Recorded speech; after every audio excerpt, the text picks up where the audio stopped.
tired. I'm so tired. I'm tired too. It's a lot. We're just the first generation to parent in a world that doesn't turn off. Clinical psychologist. Time Magazine's Millennial Parenting Whisperer. Founder of Good Inside. #1 New York Times best-selling author. TED Talk speaker with millions of views. This is Dr. Becky Kennedy. The whole world of parenting today just feels so overwhelming. Parenting in general is hard. Nobody is doing this perfectly. Anyone who says they are is a liar, and we don't should be friends with them. Good mother became the definition of someone who never stops. When did it happen? Well, I think... When was the last time you yelled? I mean, yesterday. Okay. Yeah, today. And then we repair. We all get to the limit, and no one is a robot. Being able to just give yourself the time, the space, the patience to change things up in your family. I didn't think that I can do it. I don't know why. I call it the forever truth, where when you're in a hard stage, your brain fast forwards because like your 4-year-old is hitting. You're like, my kid's a sociopath. They're going to be in jail. The first 5 years, it's just a tunnel, you know? That's a good one. And when you come out, I don't have to have snacks with me all the time. I cannot have a water bottle with me and my kid could say, I'm thirsty, instead of it being a 30-minute meltdown. All of a sudden, then you realize, wait, we can do different things and it's not going to be perfect. Your kid actually builds resilience by you as a parent, seeing their struggle as real, being in it with them, but not pulling them out. So what I hear is do less. Well, I'll give you a mantra.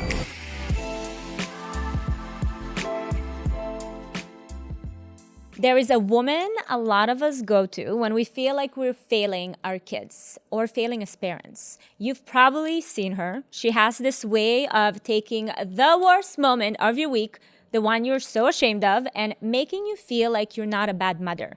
You're just a person. Dr. Becky Kennedy, clinical psychologist trained at Duke and Columbia, she founded Good Inside, which now reaches parents in over 100 countries. Her book went straight to #1 on the New York Times bestseller list. Her TED Talk on repair has been watched millions of times, and Time Magazine calls her the Millennial Parenting Whisperer. And I sat down across from her and said, Dr. Becky, I'm tired. I'm so tired. And she said, I'm tired too. We are the first generation of parents in a world that never turns off. Then she told me she's an expert in imperfect parenting. And I think that's when I relaxed. I needed to hear this. And it relaxed me for the first time in about a year. Because we get into all of this, why our kids' feelings run the whole household now, how that happened, whether we're performing motherhood instead of just living it. I know I'm feeling this way. She also said something I have not been able to shake, that optimizing for our kids' happiness is a sure way to optimize their anxiety. And then she asked me a question that I was kind of embarrassed to answer, honestly. She asked me how often I'm just around my kid, just quiet, not on my phone. And I didn't have a good answer. Somewhere in that conversation, I had to ask myself, do I actually know what I'm doing as a mother? And if I'm being completely honest with myself and with you guys, is absolutely not. And what she helped me understand is that it's okay, because nobody really does. What I heard from her over and over is do less. And I cannot tell you how liberating that was. Ladies, I know you're going to enjoy this one. This is Dr. Becky Kennedy. First of all, I was just sharing with you a little bit earlier, but I have a very tricky relationship with parenting experts, and I love that you right away corrected me. So correct me on camera, please. Okay. I'm often referred to as that term, a parenting expert, and it always gives me the heebie-jeebies, and it took me a little while to figure out why.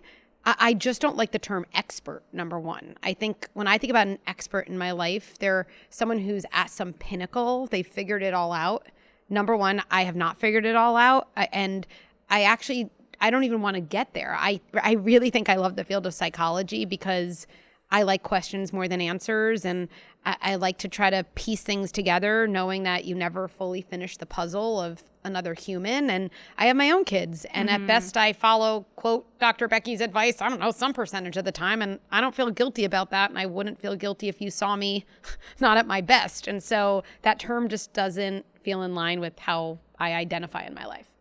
So for me, my scenario that started this whole murky relationship with parenting experts. I remember my 2 boys, I only had 2 back then, and they were about 3 and 4. And I picked up a book, I opened it, and I'm like, okay, I don't know what I'm doing, and I think this book will help me figure it out. And the first 2 paragraphs that I've read, I'm like, okay, I already screwed them up. I literally, it was at night, I took the book, I threw it across the room.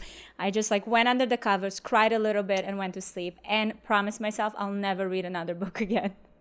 And I think that is a very similar experience to what a lot of women, and honestly, I mean, dads as well, that go through. I think the whole world of parenting today just feels so overwhelming. And I really wanted to have you here because I just want to complain. I'm like, I'm tired. I'm so tired. Yeah. I feel like I'm trying to be on top of all things. And then when I have a chance to step back, questioning, am I even doing it for their benefit? Is it for my benefit? Is it for society's benefit? Like, what are we doing here?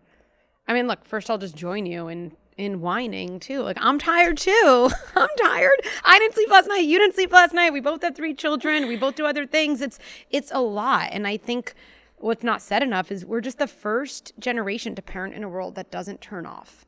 Right? We do better when the world is slower. We have time. We're not so distracted. We don't feel pulled in a million different directions. There are fewer things that could wake us up at 2 a.m. And if you're being woken up at 2 a.m., you know you're spiraling, which means you're starting the next morning feeling depleted, even though your kids are probably all going to complain about the breakfast that you made that they asked you to make. And so this is the world we're living in, and it's unlike other generations. The stimulation is constant. The emails are constant. The idea that I could order something right away for my kid is constant. The struggle with boredom is constant. And so it's a really different thing. So I just want to say yes to the exhaustion. And then right next to that, when someone asks me about that word expert, they're like, are you an expert in nothing? I said, well, maybe I'm an expert in imperfect parenting. That's the only thing I feel okay being an expert in, because I think something has happened in parenting where very few areas of life do we say, I don't want to learn that because I'm never going to be perfect, so I shouldn't learn. Like if I wanted to learn Spanish, I don't know Spanish, I'm never going to be fluent in Spanish. But I don't know if that's a reason why a few Duolingo lessons here and there still might not enhance my life. And it sounds like this book you read had this framework of speaking to you from a pedestal, the idea that there's right and wrong, the idea that there could be something perfect.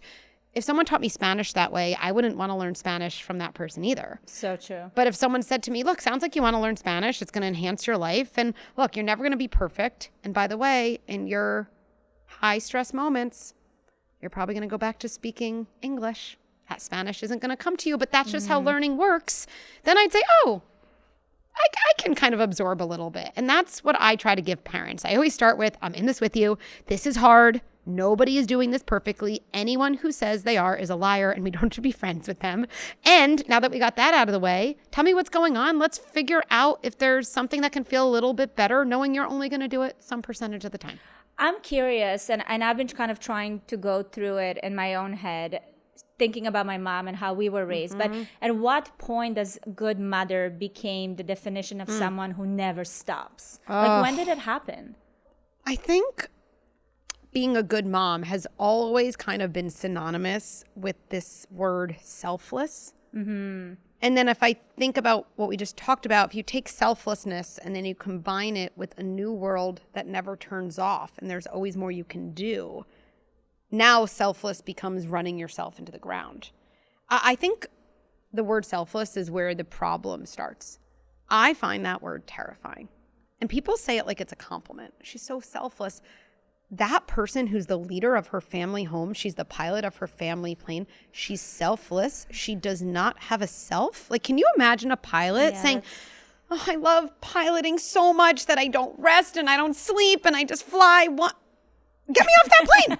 I don't want, And so I think it's been a while that women and our value has been kind of synonymous with sacrifice and running yourself into the ground and collapsing into everyone else's needs. I think it's only gotten worse now that we're living in such a busier world that throws more at us all the time. I've started recently saying this sentence, like, I don't want martyrdom in my motherhood.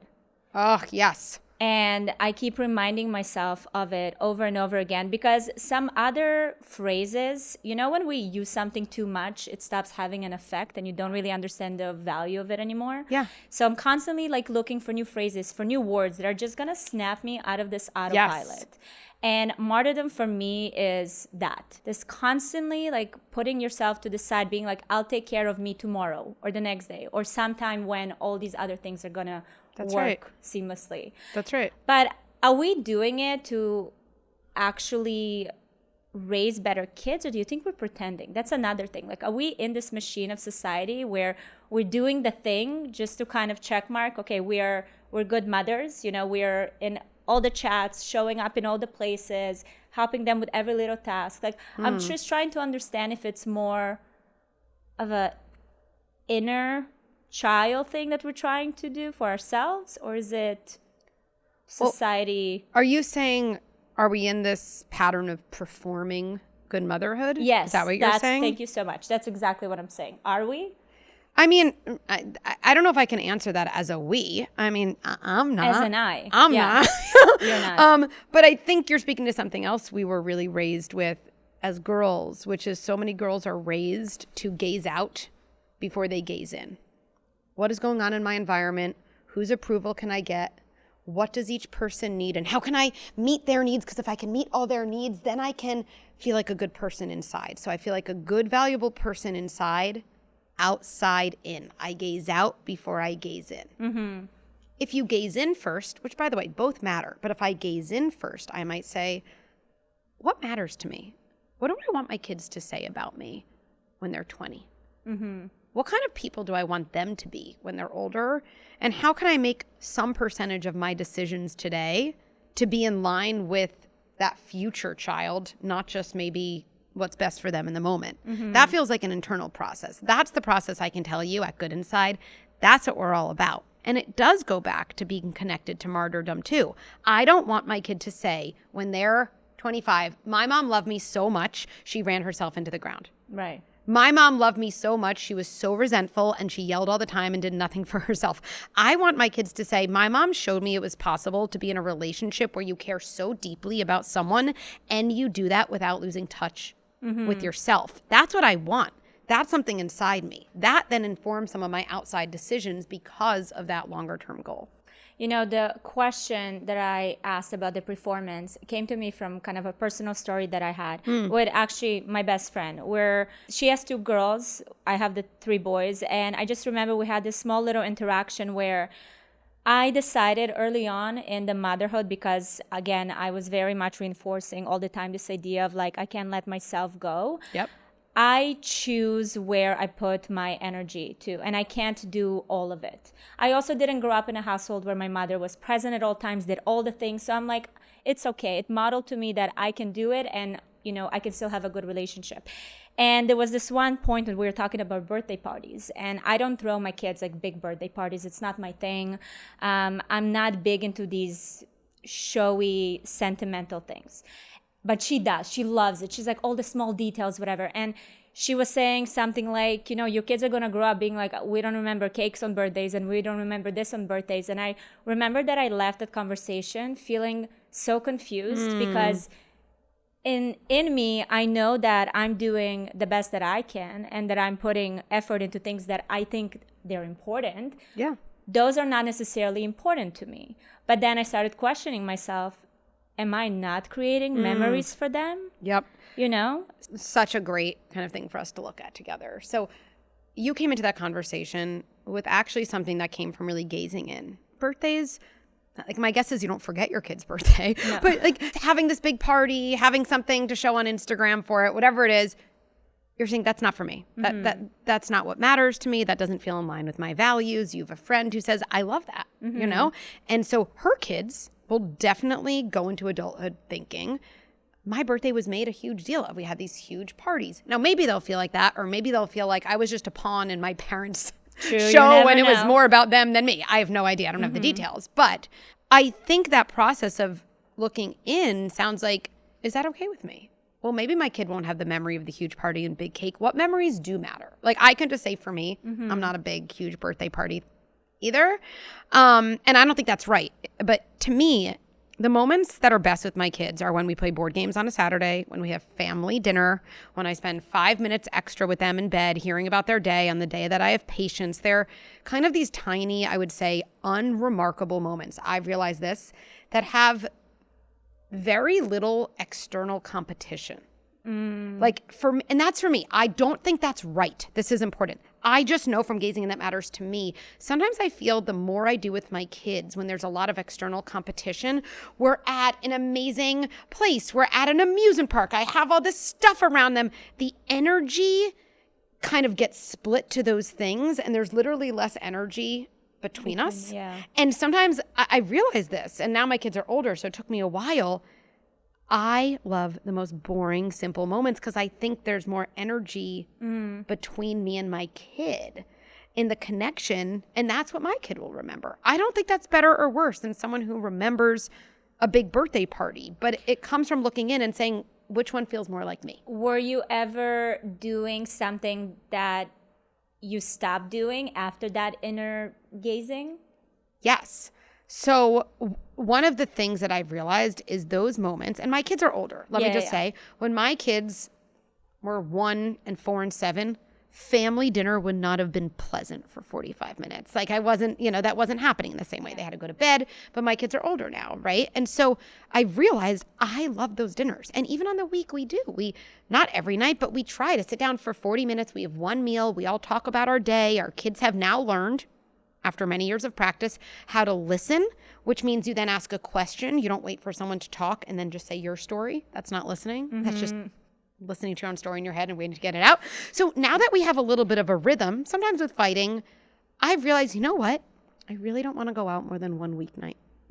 I have exciting work things to do. I have friends, but at the end of the day, it's a choice. And so I kind of have a rule of one weeknight. And even if I'm invited to something, let's say on a Thursday night, and my calendar says free, if I look at my week and I see, wait, I'm out on Wednesday, even though my calendar says free, I say, oh, I'm not able to do that. Could we do something another time? And sometimes I miss out on things that would be fun, but that decision making has come from that realization. I think for me, I also had to remind myself, and I don't know if I'm the only one who feels it, but if I didn't start a certain tradition or put focus on like family dinners when they were little, because quite frankly, it was not enjoyable. Yeah. I thought that this is it. This is just how the rest of our, family life going to continue. Not giving myself the grace to say like, yeah, that season it didn't work out, but let's try again now. To your point, they're older. A lot of things that were very not pleasant back then, starting to feel like they matter now. Yes. And being able to just give yourself the time, the space, the patience to change things up in your family. Yeah. I didn't think that I can do it. I don't know why. I think there's this thing that happens in parenting. I call it the forever truth, or like the fast forward error, where when you're in a hard stage, your brain fast forwards and you just think it's going to be like that forever. And then you actually have a lot of anxiety about the moment because like your 4-year-old is hitting and you're like, my kid's a sociopath. They're going to be in jail. Right. And I'm not even responding to my 4-year-old anymore. I'm responding to my fear that my 4-year-old is going to be in jail at like age 30. And I think it's the same thing with what you were describing. Family dinner, 1, 4, and 7. There probably are some families who have lovely ones. That was not happening for me. And you're right. It takes a little bit of cognitive flexibility to say, wait, we're out of that stage. I don't know about you because our kids are similar age, but I feel like as long as you have any kid under the age of 5 in your family, it's just a slog a lot of the time. I have a friend who calls it the tunnel. Like you're just the first 5 years, it's just a tunnel, Oh, that's a good one. And when you come out, I really feel like as soon as my youngest finished kindergarten, I was like, whoa. It wasn't perfect. I was like, well, I don't have to have snacks with me all the time. I can go out and we can still go to dinner. I cannot have a water bottle with me and my kid could say, I'm thirsty, instead of it being a 30-minute meltdown. And all of a sudden then you realize, wait, we can do different things and it's not going to be perfect, but it's never too late to start a family tradition that matters. Never. You mentioned the water bottle, and that reminded me of the video that I saw you talking about the theory. I want you to break it down for me. Well, I think there's two different water bottle theories I actually have around. Okay, number one, something has happened around food and thirst with our kids in this generation that we treat any amount of thirst or hunger as an emergency to solve. It's like, my kid is thirsty. I'm like, oh my goodness, I need to get you water right now. And I am not trying to say, I don't want the headline to be Dr. Becky thinks we should starve our children and leave them thirsty. Obviously not. But there's a lot between a little bit of hunger and starvation, a little bit of thirst, and I need a water bottle with me all the time. And I actually think it's part of this larger trend that I'm trying to help bring us back from of I need to optimize my kids' complete comfort, feeling comfort, thirst comfort, toy comfort at every single moment of the day. And then we're shocked why our kid can't cope with anything and seems spoiled. But those things are perfectly related. I actually read this book. I don't know if you ever heard of it. It's called The Comfort Crisis.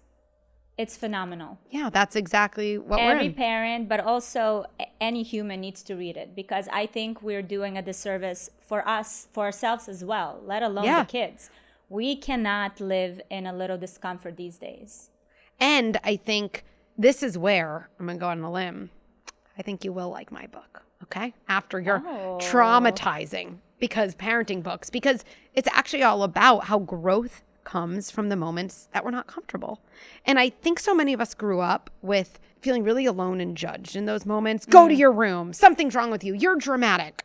Let me just say, that is not the way to help a kid through discomfort. But we have overcorrected from, pull up your bootstraps, stop crying, you're being dramatic, to, oh my goodness, you're uncomfortable. My job is to make you comfortable and happy at every single moment.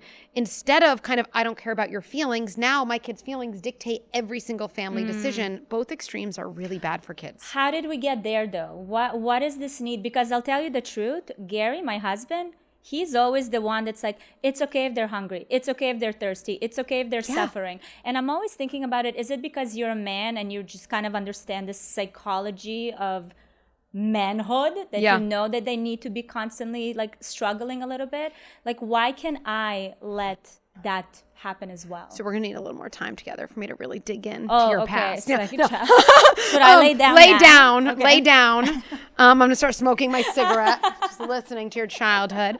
Well, there's a couple things. Okay. So first of all, let me just define what's in the middle, because I think this concept of supported struggle, we're in such a world of extremes now that it's like either we feel like we have to make our kids comfortable or like leave them to fend for themselves. There's something in the middle. It's called supported struggle, which is essentially seeing your kids struggle and being empathic around it and not feeling like your job is to provide an exit ramp out of it. Your kid actually builds resilience by you as a parent seeing their struggle as real and kind of being in it with them, but not pulling them out. Right? Oh, you weren't invited to that birthday party. That stinks. And then, what is it? Shut up after that. Shut your mouth. Not try to rationalize it. Just stop talking. No stories. Stop talking. But you know what? During that birthday party, I'm going to plan another party for you that all the kids are going to come to instead. No, and also not, why are you making a big deal out of this? It's just one party. Just, that stinks. And I have a feeling by the end of the day, it's going to feel a little less bad and we're going to get through it together. That's my kid getting support in the struggle, not being totally alone and judged for it and not feeling like they're entitled to have a quick exit into happiness. Now, why I think a lot of women have more trouble with this than some men, although definitely that's a generalization, I think goes back to what we were saying. So many of us were raised to find value in kind of keeping our environment peaceful. And like noticing how everyone was feeling, taking care of every single person's need felt like a win.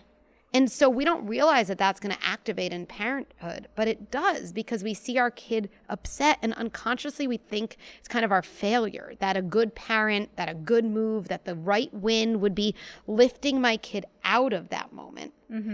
As opposed to, I talk about this idea of the feelings bench. I don't know if you've heard, like, What's a situation where one of your kids might come home and be upset about something?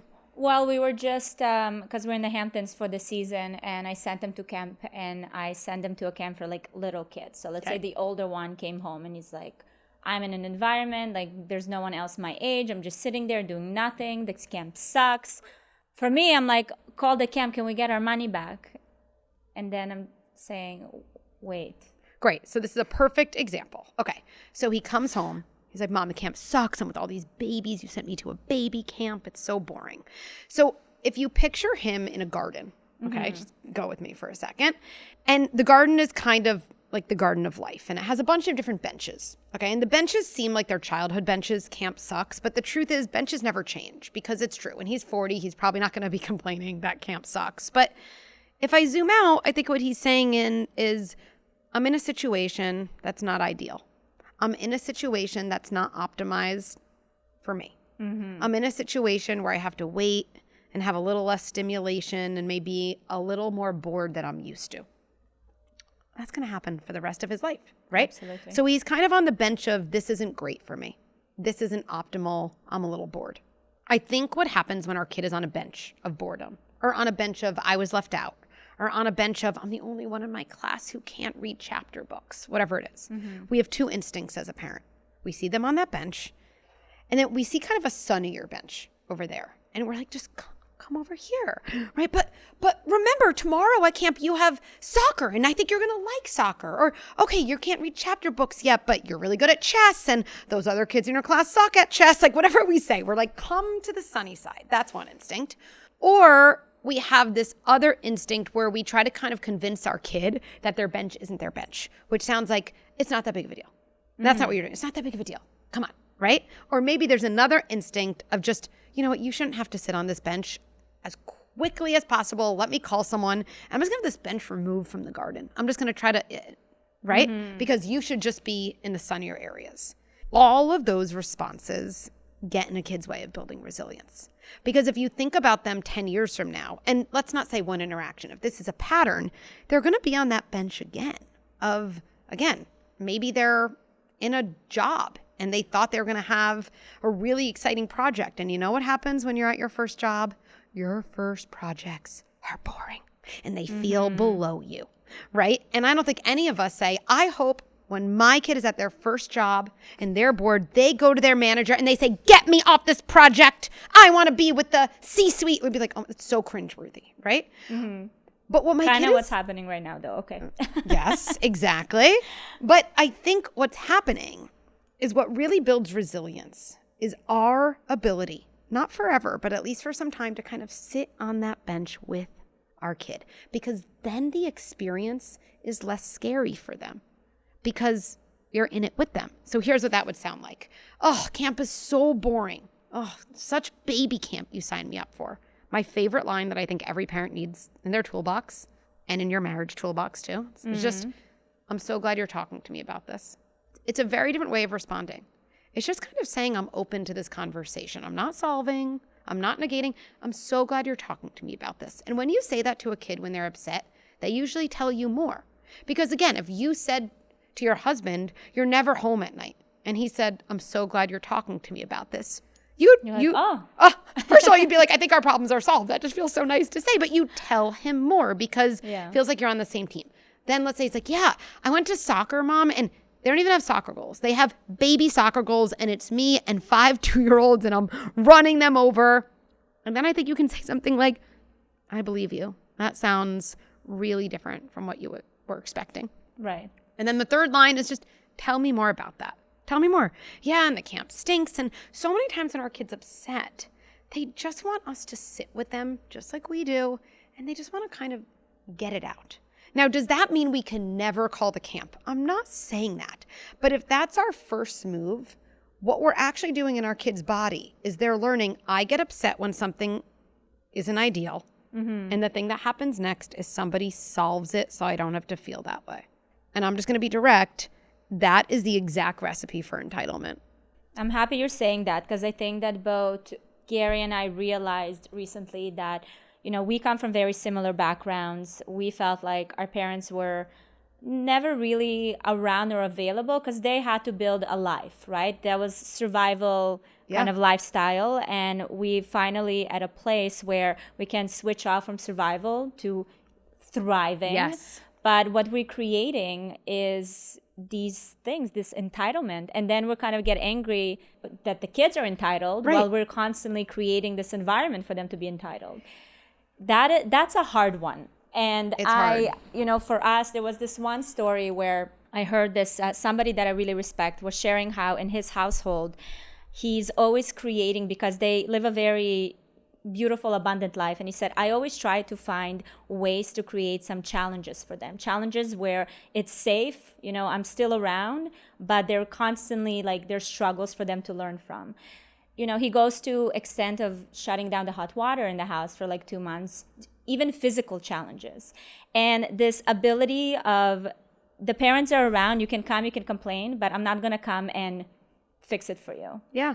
I don't know how we can create these situations. This is one of my favorite topics because one of the things I go into more detail is kind of a whole program around avoiding entitlement, because I think it's on a lot of parents' minds who say, entitlement isn't always about money, but having abundance, we often use to buy our way out of frustration.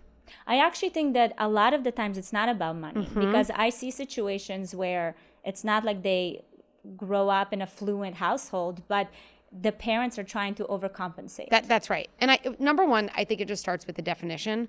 My job as a parent is not to keep my kid happy. That's really important. We often think that's our job. Our job is to make my kid happy, is optimizing for happiness. Optimizing for a child's happiness is a sure bet way to ensure a kid is anxious and entitled later, because they expect the entire range of emotions to then be followed by happy and comfortable, which means by the time you're an adult, I don't know about you, but most people in adulthood, when they're anxious or upset or disappointed, they don't have a quick switch to be like, where's the happy now? It's just not, it's not a thing. And what this means, in my house, I don't do the cold water thing. That's just like not my... No, that's... right. But to each he's their the own. founder of Iron Man, so I mean, he has his own ways. Par for the course then. That tracks. But I actually think we don't have to always add hardship and frustration as much as we need to be mindful about the moments that we don't remove it. So I'll give a couple concrete examples, and I do have a whole program on this I can share with you after. But number one, when you have a life where you know your kid is fairly comfortable, and I think you said it beautifully, people who say we're no longer in survival mode, I'm in a family of thriving mode, that can be a great thing. But what it can also mean is all of those hard moments can be removed, which ironically, what got you from surviving mode to thriving mode was having those moments. Now we can't remove the conditions, right? And so, number one, just beyond knowing my job isn't to keep my kid happy, it is a good thing when my kid is frustrated. It is a good thing when my kid is bored. It is a good thing when my kid is disappointed. It is a good thing when the world doesn't go the way my kid wants it to go. Those are good things. We can't learn to cope with situations we don't experience. Do I want my kid? And this is where I always say good inside, we're very long-term greedy. So long-term, if you think about your kids, do I want them to be able to deal with disappointment? Yes. Do I think there's going to be moments when the world doesn't go their way and I want them to be able to recover? Anyone say, yes. Okay. So if I'm in the business of removing all those moments in childhood, I am locking myself into the job of having to do that for the rest of their life, which is impossible. And I think you're going to have better things to do when your kids are out of the house than run around smoothing their road, right? It's just not what you want to do. So let's take this camp thing. It's a good example. And even just saying to your kid, look, I believe you. That really does sound like a less than ideal camp. And I just want to also tell you something. I'm not calling the camp to change it. At the very minimum, we're going to get through a week. And I want to tell you why. There's so many things in your life that are set up in a way that are really good for you. And actually, Dad and I love doing that for you. You're an awesome kid and we can do that. And part of our job is to make sure you live through experiences where they don't go your way. That's actually part of our job, is to make sure you have that experience. Because if not, you're going to be a 30-year-old who kind of behaves like a 3-year-old. And you're going to actually be mad at me then, because this is the interesting thing. I can't tell you how many 20 and 30-year-olds I have seen in my private practice who are so angry at their parents. So angry. Why did my parents, they were so scared of me being mad at them that they made choices that were bad for me long term because I rolled my eyes, because I had a tantrum? Like, they're angry. And if you think about that, and I was just talking to a friend about that. Let's say her kid's name is Bobby, okay? Like, I was like, you're not making this decision for today, Bobby. Yeah. You're making this decision for future Bobby. And she's like, that's actually a really helpful way of thinking about it. And if you're making a decision for the future version of your kid, you can't expect the present version of your kid to be like, thank you. No, they're going to roll their eyes. They're going to say, I don't want to go to camp. And every day he protests going to camp, you're going to hear a voice in the back of your head saying, this is exactly what's good for him. Not enjoyable, not fun for anyone.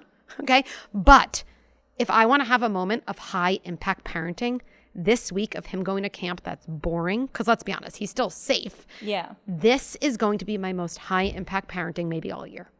So I have a question, because with a 13-year-old, I understand I can sit down and I can explain the rationale behind it. Whether he likes it or not, that's no one cares. But with the little one, let's say a 7-year-old. Great. How do you go about that? I think in general, like one of the most important things to know about setting boundaries. Yeah. Okay. Because let me zoom out, because I'm such a framework person and I hate in the parenting world how everyone's like, do this, say this. And you don't have a framework. So you don't have a grounding. You're just trying random things. At Good Inside, we always say parents have 2 jobs. Because the truth is, every parent wants to do a good job, but you can't do a good job if you don't know what your job is. Like if you showed up to an office and no one told you what your job was, how could you do a good job? And most parents, if they're honest, and anyone listening thinking, when it comes to hard moments with my kids, do I know what my job is? I think most parents would say, no. No, but that's absolutely. a great place to start. Great. Well, of course you can't feel good at it if you don't know what it is. Parents have 2 jobs: setting boundaries and staying connected to their kid when they're upset by validating their emotions and kind of seeing the good inside them. I'll summarize: boundaries and validation. The boundaries is the piece that we have started to really miss in 2026, because we have forgotten we are the pilot of our family plane. Our kid is not supposed to be in the cockpit. We care about the passenger, but pilots don't care about passengers by saying, hey, do you want to fly? That's the worst way. That's so scary. So boundaries are things we tell our kids we will do, and they require a kid to do nothing.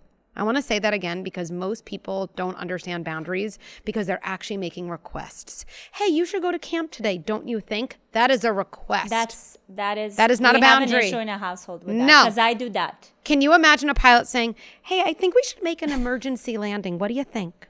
What do you think? Can we get a vote? Oh, you don't want to? Okay.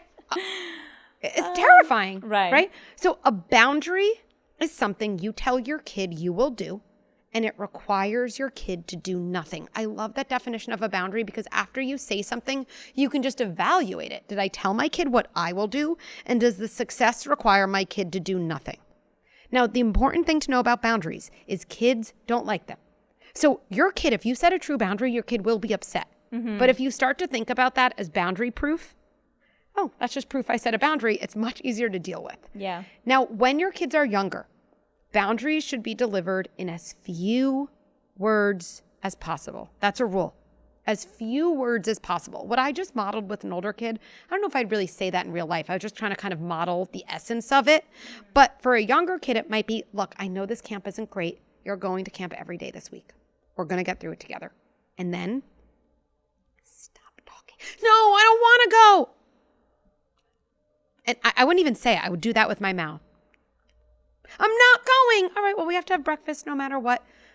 What we usually do, and I think it goes back to how unfortunately dependent we've become on other people's approval, even our kids, to feel good about our decisions. But what would you do if you didn't go to camp? But I already spent this money. But you have to go to camp because I have zero, making the situation worse. You see, this is where I'm being very quiet, because I don't think you're hearing my brain rewiring. Okay. Because it's happening as you speak. Yeah. Because I've realized recently, especially since my oldest became a teenager, I'm like, shit, I really don't know what I'm doing. I really don't. I think that I was excelling at the earlier years in terms of creating safe space, and I could do that. But now with this building a human that will thrive in the world, I'm having a hard time. It also obviously puts a mirror up to a lot of the things that I never saw shortcomings in me, which makes me then question my childhood. But that's aside. That's aside. But it's not aside. It is actually, this is what parenting is. Parenting is but confronting. I wish there was a disclaimer like before, Literally. I would have still chosen it. I but know. I'm just saying. I know. 100%. You know, I mean, that is what parenting is. It's confronting every single thing that's unhealed about your own childhood and watching it come alive, all while you're supposed to take care of another human. That's what parenting is. You're right. It doesn't sound so sexy or No. easy when you say it that way. No. Okay, I want to get your responses. Let's say you had a friend who was a surgeon. Okay. And she goes, oh, you know, some of these early surgeries felt simpler, but now that I'm doing brain surgery, I feel like I'm like messing up my patients. I don't really know what I'm doing. And you're like, okay, well, tell me what you learned in med school. And she goes, oh, I didn't go to med school. And you're like, oh, okay, well, tell me what you learned from like your mentor who you probably meet. Oh, I don't have a mentor. They put you at an operating table and you think that's your fault? That's insane. That right? is- And that's what we do to parents. Exactly. We tell parents, especially women, there's a maternal instinct. Now, I actually think there's some things that are instinctual. And I can tell from how you're talking, you love the heck out of your kids. And it sounds like you care about their well-being. That is so instinctual. But knowing how to handle a tantrum, knowing how to set boundaries, knowing how to manage phones, knowing how to balance being the firm leader and still staying in a relationship where your kids will talk to you, that comes naturally. Bullshit. To who? When I ask parents what comes naturally when your kid has a tantrum, they say, screaming in my child's face. Like, that's not Truly. a great instinct. But you know something, again, you know, I'm big in reframes to make sense of the world. And I actually was talking about this idea of parenting is the last like executive leadership role that is still called an instinct. Yes. Because that's really what it is. And my teenager made me realize that because I'm sitting there and I'm like, I'm burnt out. I'm running on nothing, but I'm also running 15 different systems at the same time between HR and vibes check and making sure everybody's fed. And like, there's constantly something that has nothing to do with an actual like emotional connection that is on my plate. So the reason why I really love how you break things down is that it makes it clear. You know, it gives me an understanding of like even the question of the boundaries. Yeah. I don't think I had the right definition of what boundaries are. And most people don't because we hear things all the time. This person doesn't respect my boundaries. That just tells me you don't have an accurate definition of boundaries because boundaries are your power. Think about how often we say to a kid, I need you to shut off the TV. I'm going to count to 3. We always do this weird, we do this weird counting thing. I don't know who taught us to do that. Like, I don't know CEOs who are like, I'm going to count to 5. You know, we're going to count. Okay. Well, now I'm going to make a threat that I'm probably not going to follow through on because I'm going to be too tired later. No dessert if you don't. And then we say, my kid doesn't respect my boundaries. What I would say, and I actually think this is empowering, not blaming. You just gave all your power away to your 3-year-old. In the turning off the TV situation, if I'm on the outside and I see a mom and a 3-year-old, I'm going to put my bet on the mom.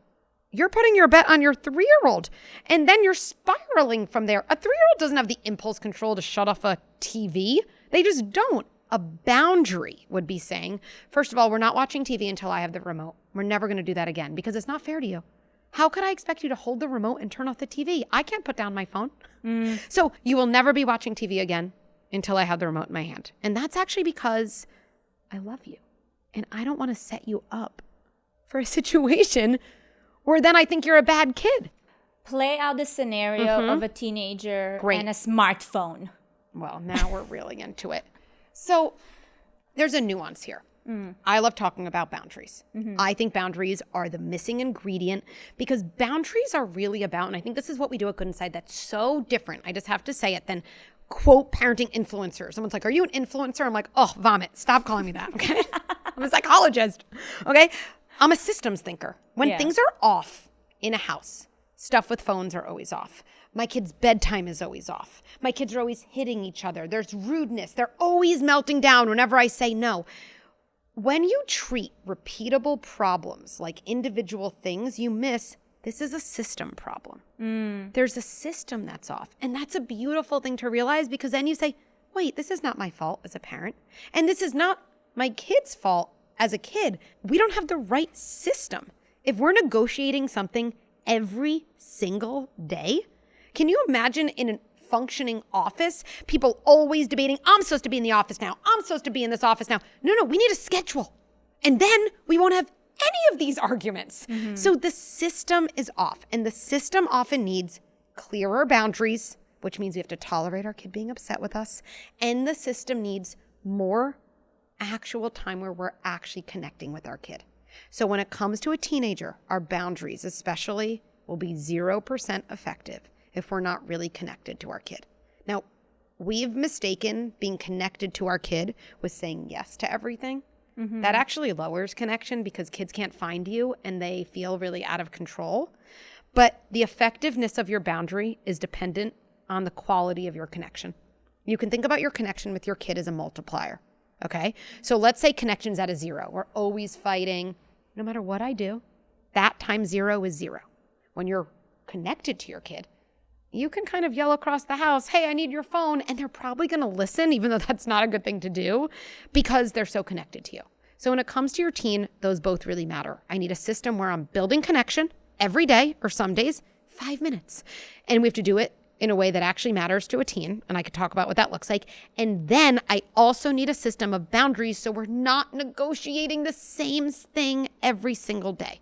So we can get into it. So let's say you're a 13-year-old. Okay, so let's talk about a phone. Yeah. Okay, so the first thing I would say, and let's just talk about the system of boundaries. If I could go back, and this is one of my favorite things I've created, is I have a process that I tell people they have to go through in terms of giving their kid a phone.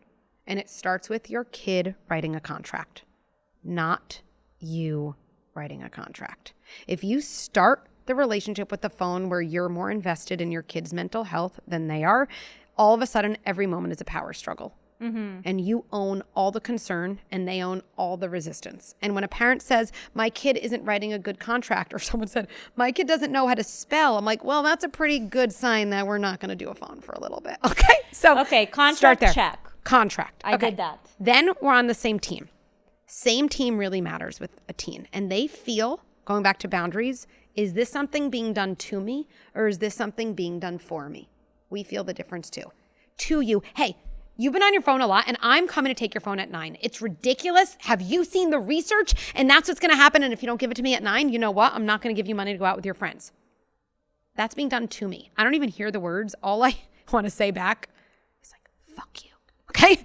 And I'm going to say that by not giving you my phone. Right. A boundary for a kid would sound like this. Hey, I want to sit down. First of all, you're not in trouble. I don't know if I've said this to you so directly. My number one job is to keep you safe. That doesn't mean happy, safe. And that means making decisions that I think are good for you long term, even when you're not happy with me short term. I actually love you enough to do that. And one of the places that's going to have to start happening is around your phone. Now, I'm not taking it away. This is not a punishment. But I don't know if I've set up a system where you can have a phone and it can still be good for your mental health. And I want to talk to you about that. Because I'm no dummy. You're 13. I don't want to be wrangling your phone. But I think we can come up with something together. And this is where I'd always tell a parent to start with. The place we're going to start is where the phone charges at night. No more charging in your room at night. To me, I would tell parents, universally, there's so few things I'm rigid about. Obviously, no hitting your kid. But phone in the room at night. And it is 0. Absolutely. 0. So most parents are they know that, but they've gotten into a habit. They think it's too late. I get it. We're all trying our best. There's also sneaking around. It's exhausting. But yeah. I'm seeing the system that is not set up for success. So here's another part of the system. Where does the phone go when you walk in the house? This is a really powerful thing because certain moments matter more than other moments in parenting. The first moment you see your kid in the morning matters for connection, making the first moment a good one. And I realized this the hard way. I was talking about this to a parent. I say, I think I start every morning by saying, you're late for breakfast. I was that's a horrible first way to start. Make the first moment a good one. The first moment your kid comes home to the house with their phone really sets the stage. And there has to be a place your kid puts their phone. That's number one system. Number 2, no phone charging at night, no phone at the dinner table. And this is the hard one. And you don't have to do all this at once. No phone during homework. I don't care what kids say. I FaceTime, I have seen kids' phones. They have 300 notifications. No, it's insane. Insane. So, and this again, if you say to your kid, here's the rules. No, but if you say, hey, I love you so much that I'm willing to set up a system in our house that I know is good for you, even if you're upset with me, because I'm not just trying to take care of today, Max. I really, really care about 20-year-old Max. Your kid is not going to say, thank you. No, but I promise you, I've seen so many teens, they feel that. They will not dignify it. They'll roll their eyes, but the likelihood of cooperation, one guideline at a time, skyrockets. And when you have a few of those systems, let's say you just start with the phone goes into a box that charges, has to be a box. It cannot be visible. Phones are magnets, and as soon as they're visible, they take all of our attention and interest. So it has to be a place in your house that is covered. And if you really want to do this effectively, you can say, and as soon as you come in the house, sweetie, I'm going to put my phone in there too. I'm going to do that too. Because kids smell hypocrisy. And that's what we're going to do. We're going to try it for a week. And we're going to see if we can keep it in there for the first, and then pick a time that's reasonable for you. 15 minutes, 30 minutes. It doesn't have to be 5 hours. But now all of a sudden I have a system where it prevents me every day from saying, you've been on your phone for 2 hours. We haven't even talked and you haven't even started your homework. And if I'm doing that all the time, it's not because it's a willpower problem. It's really a system problem. Well, that's a big conversation, the willpower. I think that for a while I'm trying to figure out, is that his personality or is it us setting up for failure? It's an industry. One parent, one kid cannot fight the most well-funded industry that their entire goal is to claim attention. It's a really unfair battle. And so I don't know about you, but if my phone's in the room, no, you can't. I'm not great at being like, I'm just going to, it's just not a thing. And I think, Michaeline Duclef wrote this book called Dopamine Kids. And I love that she calls all screens magnets. And as soon as you think about it as a magnet, it's a much more generous word, because instead of it being willpower or you said you'd get off, if this is an attention magnet, how can I expect my kid with that thing in the room to not have their attention driven to the magnet? And so I just love that word because it's a framework that makes different interventions make more sense. I want to go back because I'm learning a lot, and I think that I'm seeing clear the things that can take away the burdens that right now are feeling like burdens in motherhood. Because the reason why I even started this conversation with I'm so tired is because there's really no systems, no understanding. I'm trying to catch it all, and it's just obviously running us to the ground. But I want to circle back to the water bottle theory. Okay. That not the first one, but another one that you have. So take me through that one. So one of the questions I try to ask myself, and let me just pause. I notice myself I'm saying a lot, and I want to make sure to say to you and your audience, I talk a really good game about parenting when I'm not with my children on a podcast, okay? I mean, we all do, so. Really, I'm such a good parent right now. Like, I will finish this episode, go to my husband, and be like, you know what we haven't been doing? Some of the things I've been talking about. That's the best it gets, okay? So with that in mind, one of the things I try to ask myself about once a month, and I actually set it as a reminder on my phone, is, are there any jobs I'm continuing to do for my kid that I think they could learn to do for themselves? And I just try to hold myself responsible to ask myself that question, because one of the things I was finding, and it came up with the water bottle first, but there's so many other examples, is you keep forgetting your water bottle. I'm driving you your water bottle. I'm putting your water bottle. I was like, you know what? I am locking myself into a job that I don't want.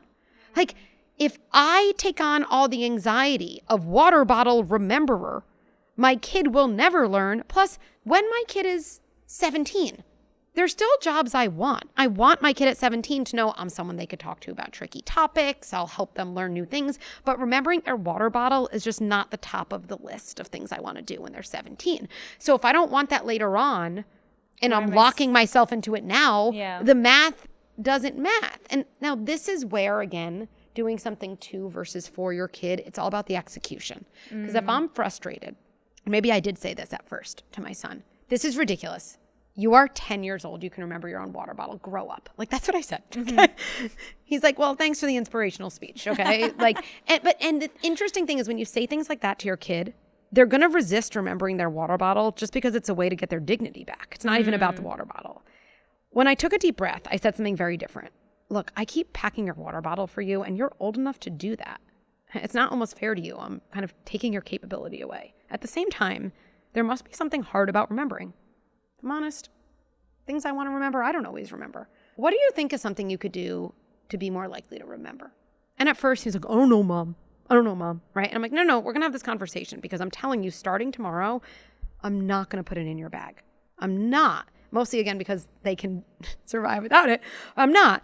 But I have a feeling there's things you can make it easier. And this is where I always talk about, like, I'm going to bring my kid to the well, but let them have the win. And this is literally what I said. I was like, I wish there were like a note that like sticks to the wall where like you could be, I just wish, and my son's like, oh, like a Post-it? I was like, oh my God. Yeah. And maybe there's something you could like write on it. He's like, I guess I could write remember water bottle and put it next to my cubby. And this is where you have to get, that's an amazing idea. Okay. And then this was interesting. And it goes to our philosophy. He goes, could you write that for me? And this is where I get I'm going to go 0%, zero, because that's something you can do for yourself. And it's going to be a lot more impactful in your handwriting. And again, whether you write it or not, up to you. That was a great idea. I'm not doing it tomorrow. Up to you. He didn't do it for the first couple days. He did remember his water bottle. He did forget his water bottle. And I have to say, no one talks about this. Not doing the thing, not putting that water bottle in the backpack took 100% of my energy. I was like a panic attack. I don't know what it brought up in me. But you know what happened after 3 days? You know what I saw? Remembered his water bottle. First, the Post-it. I saw a Post-it. And actually, if you think long term, when I want my kid to be independent, what an amazing thing if my kid has in them a process where they say, I keep forgetting this. What could I do? Is there something I could do to make it easier? Maybe I could do this thing. That's the process that leads to independence. And so through that couple days, not only did he remember his water bottle, but he was actually learning something that will travel with him going forward. Well, that's the thing, right? Being able to give them those small rescues for themselves, then we can really focus on the big stuff. That's the problem. We're trying to do the small and the big stuff all at the same time. And then you're resentful and you're exhausted. And so you can't even have the more important conversation because you're sick of doing the water bottles. Did you ever feel at some point where you kind of let your child struggle and then you said, you know what, it's actually becoming a negative thing? Well, again, I think this idea of letting your kids struggle, I think, again, we think in extremes. We think maybe the way it was done in our childhood. Figure it out for yourself, or there's this, version of parenting. What is it called now? Fuck around and find out parenting. Like, well, my kid's not going to remember their shoes and they're just going to go and get frostbite. I'm like, yeah, I think I can do like a little better than that, okay? But I appreciate the intention. So no, do I think that's helpful to have a kid go out in a torrential downpour when a parent could have said, hey, I checked the weather. It's going to be a tornado. You might want to do this thing. I don't think we have to go that far. Okay. But I think letting your kids struggle in a zone where you see them and you talk to them kindly. And this is important. We've missed this in parenting too. We reflect their capability. We've gotten so into empathizing with feelings that we've forgotten a really important part in terms of building resilience. I need to say to my kid, I know you don't want to go to soccer today. I believe you. But then I need to say after, and I know you can do it anyway. We've forgotten that part. So then my kid is struggling because maybe they're not a starter on the team anymore and they feel like a loser at practice. And so if I say to my kid, you're right, that stinks. And sometimes in life when you get older, you're not going to be a starter and I know you can get through it and I'll be there in the car, then I think struggle is good. But just leaving your kid out in the cold and being mean about it, that's not great for anyone. I'm so curious. I found a journal of mine and there was an entry in it. I was 9 years old and I wrote how there was this one kid bullying me and I drafted a whole plan how I'm gonna get back at him. I don't remember ever coming to my mom, talking to her about it, to the teacher, talking to them about it. I was just kind of figuring it out on my own. And today we are at this era in parenting where communication is everything. Like even to your point, you want to make sure that you're connected with your child. When do we overdo it? Like when is they're stepping back, in the house after school. How was your day? What happened? Tell me what did, what is that line? Because I'm so curious about that. Well, it's actually interesting that you use that example and then we didn't get to talk about it yet. What does it really mean to be connected to your kid? And I think people think moments of connection come from kind of these peppering of questions. How was your day? What did you do in art class? Who'd you play with at recess? Oh, you didn't? Do you want me to call her mom? Should we set up a play date? In general, that does not feel connected to a kid. It does not build connection because a question is actually a position of power. When you're asking a question, sometimes I think, and this is actually interesting to think about all relationships, a question is an invitation for someone to walk down a road. And if you think about all the questions you ask your kid, you're kind of saying, who'd you play with? What'd you do here? You're saying, come to my road, come to my road, come to my road. Kids feel most connection with parents when parents kind of join their road, which actually means saying very little, watching, being around. Like it does mean your kid comes home and they have a snack and you're just sitting there and you're counting to 45 in your head, maybe 60, before you say anything. You are present without an agenda. That's actually what builds connection. And if you think about that, those kids who are just used to you being there, but not always having the agenda for them, they are more likely to be the kids who go journal because they have a little bit more time to think for themselves as opposed to thinking every single moment should be kind of parent directed. So what I hear is do less. So much less. It is. And I hope there's something honestly liberating. all I needed to hear today. So liberating. Like you're saying I can just come down and have a snack with my kid and just sit. Now, I don't mean sit and scroll on your phone. You know, I was saying this, I had an event in our membership recently, and we were reflecting on something that kind of made us all cry together, where someone was saying, my kid doesn't really like when I'm quiet around them, you know? And I kind of asked the whole group to think about how often are you around your kid and you're quiet without your phone? And what percentage of the time are we quiet around our kid that we're just distracted and on our phone? And I think parents are really honest in the chat saying, I don't know the last time I was quiet for a few minutes around my kid when I was not on my phone. And it was one of those, and by the way, me too. I wasn't like holier than thou. It was like a holy shit moment for me. And I kind of like being hit with a hard truth because it wakes me up. And I think this goes back to connection. There's a really big difference between being around your kid and being with your kid. And I think a lot of us, me too sometimes, we're around our kid a lot and we think that that's really connecting. But it's very different than being with our kid, which is low stim, which will feel kind of boring compared to our very busy life. And we're kind of just there and available and waiting to take their direction. I've heard this idea of when you have a teenager, your job is just to be around and be quiet. But once they start talking, you're in it. You're listening. And I'm starting to wonder, maybe it's also should in general start earlier, not just when they're teenagers. I think that is 100% true with teenagers, because teenagers have this tricky thing where their job is to pull away from you. Yeah. To get ready to be their own person. But they're always checking back to see if you're available. They're like moving and then they're like, oh.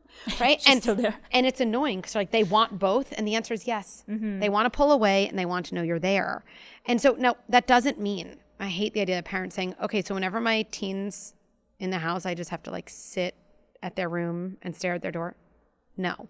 But it probably does mean certain moments. Those 5 minutes when they come home, what would it be like for your phone to be away? And again, it goes back to the system. Saying to your teen, you know what? You're busy. I get you have your whole life, homework, friends. Let's try something new. For the 10 minutes when you get home, we're both going to put our phones away. We could talk or not talk. We could snack or not snack, but I'm going to be totally available. Your teen will roll their eyes, but I think we get eye rolls wrong. I actually think an eye roll is a teenage compromise. I really do. I think they're like, fine. Like they're not yelling, but they need some kind of a... They need to let you know, something. I'm my own person, but I kind of like your idea. So I'm just going to roll my eyes, you know? I want to do a little rapid fire. Okay. Are you ready? I'm ready. Well, I know the answer to that one. Messy house or tense house? Messy house. Messy. You know what? I'm an aspiring type B mother, and I've been on this journey for a couple of years, realizing that I can be type A with 3 boys in the house and, you know, my own career. So messy all the way, although it triggers my childhood trauma. Immigrant household. Yep. Stuff everywhere. Well, I'll give you a mantra. I think this is helpful because it really does go deep. My house is a mess. I am not a mess. Like our body really needs to hear that. My playroom is a mess. I am not a mess. That's a really good one. It's a good reminder. Parenting rule you break the most. Parenting rule I break the most. I don't have a lot of rules, but I think parents will say to me a lot, like, oh, I'm sorry, I did a sticker chart. I know you don't like that. You do a sticker chart 10% of your interventions and that works. Sticker chart away. Like, it's just, we don't want to do that as 100% of the time.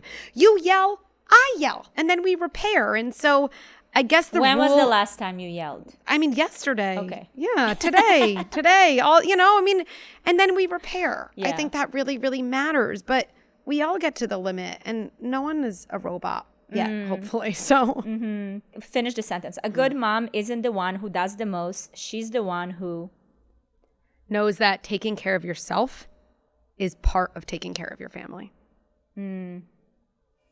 Okay, this is a signature question that I ask all my guests. So before we go, what's one thing you think women aren't saying out loud right now that you wish we would?